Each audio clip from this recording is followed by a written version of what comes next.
الحمد لله رب العالمين وصلى الله وسلم وبارك على نبينا محمد وعلى آله وأصحابه أجمعين ومن تبعهم بإحسان إلى يوم الدين وبعد. قال الله تبارك وتعالى: وإما ينزغنك من الشيطان نزغ فاستعذ بالله إنه هو السميع العليم. معزز دینی بھائیو، آج کی اس مجلس میں جس موضوع پر آپ سے گفتگو کرنا چاہتا ہوں وہ موضوع ہے جن و شیاطین کے شرور و فتن سے بچاؤ کے لیے یا بچنے کے لیے بعض حفاظتی وسائل. یہ وہ حفاظتی وسائل ہیں جن کو اپنا کر ہم اپنے آپ کو جن و شیاطین کے شرور و فتن سے بچا سکتے ہیں اور محفوظ رکھ سکتے ہیں. تو آئیے سنتے ہیں سب سے پہلا جو حفاظتی وسیلہ ہے. سب سے پہلا حفاظتی وسیلہ ہے بکثرت ایک انسان کو چاہیے، ایک مسلمان کو چاہیے کہ وہ بکثرت بسم اللہ کہیں. یعنی بسم اللہ بسم اللہ بسم اللہ، بسم اللہ کو اپنا ورد زبان بنا لے. کھانا کھاتے وقت بسم اللہ، پانی پیتے وقت بسم اللہ، گھر میں داخل ہوتے وقت بسم اللہ، گھر سے نکلتے وقت بسم اللہ، کپڑا پہنتے وقت بسم اللہ، کپڑا اتارتے یعنی نکالتے وقت بسم اللہ، وضو شروع کرتے وضو کرتے وقت بسم اللہ، جانور کو ذبح کرتے وقت بسم اللہ، بیت الخلاء میں داخل ہوتے وقت بسم اللہ. قرآن مجید کی آیات اور احادیث صحیحہ سے یہ معلوم ہوتا ہے کہ ایک مسلمان کی زندگی میں بسم اللہ کہنے کی بڑی اہمیت ہے. ہر کام شروع کرنے سے پہلے بسم اللہ کہنا خیر و برکت کا باعث ہے اور اللہ سبحانہ و تعالیٰ کی نصرت و حمایت اور اللہ رب العالمین کی تائید و حفاظت کا سبب ہے. مسرت احمد کی ایک روایت سے معلوم ہوتا ہے کہ بسم اللہ کہنے سے شیطان ذلیل ہوتا ہے، حتیٰ کہ مکھی سے بھی زیادہ حقیر بن جاتا ہے. اس لیے ہمیں ہر کام شروع کرنے سے پہلے، ہر محتم بالشان کام شروع کرنے سے پہلے بسم اللہ پڑھنا چاہیے اور بسم اللہ کہنا مستحب ہے. ہر کام شروع کرنے سے پہلے بسم اللہ پڑھنے کا معنی یہ ہے، ایک مسلمان جب بسم اللہ کہتا ہے تو بسم اللہ یہ اس کے اور شیطان کے درمیان ڈھال اور حاجز کہہ لیں اور بن جاتا ہے. جب آدمی بسم اللہ کہہ کر اپنے گھر کو بند کرتا ہے تو پھر شیطان اس گھر میں داخل ہو ہی نہیں سکتا.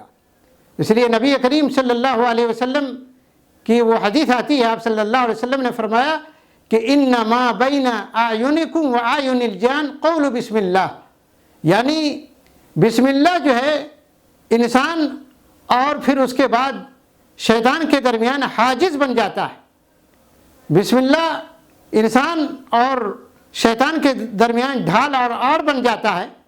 اس لیے جب انسان بسم اللہ نہیں کہتا ہے، کھاتے وقت بسم اللہ نہیں کہتا، پانی پیتے وقت بسم اللہ نہیں کہتا، تو کھانے میں شیطان شریک ہو جاتا ہے، پانی پینے میں شیطان شریک ہو جاتا ہے. حتیٰ کہ گھر میں داخل ہوتے وقت انسان جب بسم اللہ نہیں پڑھتا تو صحیح حدیث میں ہے کہ شیطان اس گھر کو اپنے رہنے کے لیے مسکن بنا لیتا ہے، ٹھکانہ بنا لیتا ہے. تو اس لیے میرے بھائیوں، ہمیں بسم اللہ پڑھنا، ہر کام شروع کرنے سے پہلے بسم اللہ کہنا چاہیے. حتیٰ کہ نبی کریم صلی اللہ علیہ وسلم نے یہاں تک ہمیں تاکید کی ہے کہ اگر کوئی آدمی لو ان احدکم اذا اراد ان یاتی اہلہ فیقول بسم اللہ اللہم جنبنا الشیطان وجنب الشیطان علی ما رزقتنا. یہاں تک کہ ہمیں کہا کہ اگر کوئی شوہر اپنے بیوی کے پاس آئے تو اسے مجامعات سے پہلے اسے بسم اللہ پڑھنا چاہیے. تو بسم اللہ کی بڑی تاکید آئی ہوئی ہے. تو اگر ہم یہ چاہتے ہیں کہ شیطان کے شر سے اپنے آپ کو بچانا چاہتے ہیں تو ہمیں بسم اللہ کو اپنا ورد زبان بنا لینا چاہیے اور ہر کام شروع کرنے سے پہلے ہمیں بسم اللہ کہنا چاہیے. دوسرا جو حفاظتی وسیلہ ہے وہ ہے استعاذہ. اگر ہم چاہتے ہیں کہ شیطان کے شرور اور فتن سے بچیں تو ہمارے لیے ضروری ہے کہ ہم استعاذہ کہیں. استعاذہ یعنی اعوذ باللہ من الشیطان الرجیم پڑھیں، اللہ کے ذریعے شیطان مردود سے پناہ مانگیں.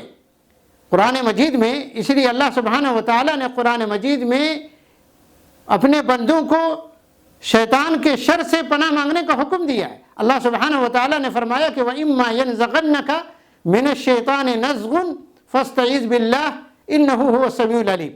خطاب نبی کریم صلی اللہ علیہ وسلم کو ہے، لیکن آپ کے ذریعے سے پوری دنیا کے مسلمان یعنی مسلمانوں کو خطاب کیا جا رہا ہے، مخاطب ہیں کہ ہمیں یعنی پوری دنیا کے مسلمانوں کو خطاب کیا گیا ہے کہ وہ شیطان کے شر سے یعنی شیطان سے پناہ مانگنے کی نصیحت کی گئی ہے.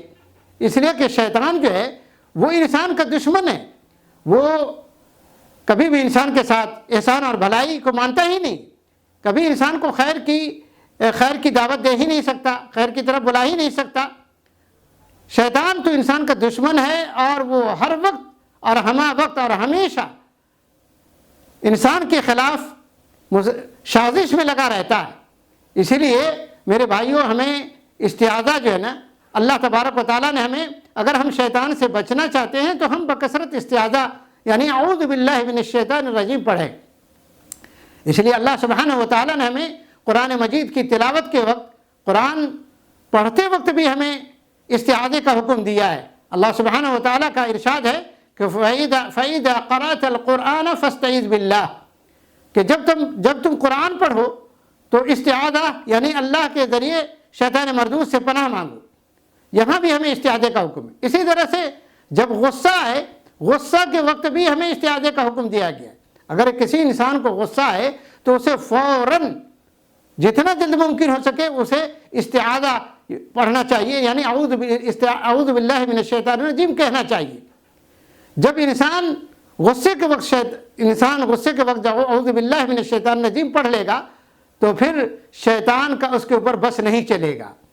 اسی لیے نبی کریم صلی اللہ علیہ وسلم کی وہ حدیث آتی ہے، حضرت معاذ بن جبل رضی اللہ تعالیٰ عنہ کا بیان ہے کہ 2 آدمیوں نے نبی علیہ الصلوۃ والسلام کے سامنے گالی گلوچ کیا تو ان میں سے ایک آدمی کا غصہ اتنا بڑھ گیا کہ معلوم ہوتا تھا کہ غصے کی وجہ سے اس کی ناک پھٹ جائے گی. تو نبی علیہ الصلوۃ والسلام نے فرمایا کہ واللہ انی لأعلم کلمۃ لو قالها، اللہ کے نبی صلی اللہ علیہ وسلم نے فرمایا کہ میں ایک ایسا کلمہ جانتا ہوں کہ اگر وہ اس کلمے کو کہہ لے تو اس کا غصہ کافور ہو جائے، ختم ہو جائے. معاذ بن جبل رضی اللہ تعالیٰ عنہ کا بیان ہے کہ میں نے کہا اللہ کے رسول صلی اللہ علیہ وسلم وہ کون سا کلمہ ہے؟ تو اللہ کے نبی صلی اللہ علیہ وسلم نے فرمایا اعوذ باللہ من الشیطان الرجیم. تو میرے بھائیوں ہمیں غصے کے وقت بھی استعاذے کا اعوذ باللہ من الشیطان الرجیم پڑھنے کا حکم ہے. اور اسی لیے اللہ سبحانہ و تعالیٰ نے قرآن میں فرمایا وَإِمَّا يَنزَغَنَّكَ مِنَ الشَّيْطَانِ نَزْغٌ فَاسْتَعِذْ بِاللَّهِ إِنَّهُ هُوَ السَّمِيعُ الْعَلِيمُ کہ اگر شیطانی وساوس تمہیں اکسائے تو اللہ کے ذریعے سے پناہ مانگو، اس لیے کہ اللہ تبارک و تعالیٰ سننے والا، بہت زیادہ سننے والا اور جاننے والا ہے. تو اس لیے میرے بھائیوں یہ شیاطین کے شرور و فتن سے بچنے کے بعد حفاظتی وسائل ہیں جو آپ کے سامنے رکھے گئے. اللہ تعالیٰ اگر ہم یہ چاہتے ہیں کہ ہم شیاطین کے شرور سے اور فتن سے بچیں، فتنوں سے بچیں، تو ہمیں چاہیے کہ ہم ان حفاظتی وسائل کو اپنائیں. اللہ سبحانہ و تعالیٰ ہمیں ان حفاظتی وسائل کو اپنانے کی توفیق عطا فرمائے. وصلی اللہ وسلم وبارک علی نبینا محمد وعلی آلہ وصحبہ اجمعین. بدعمكم تستمر دعوتنا.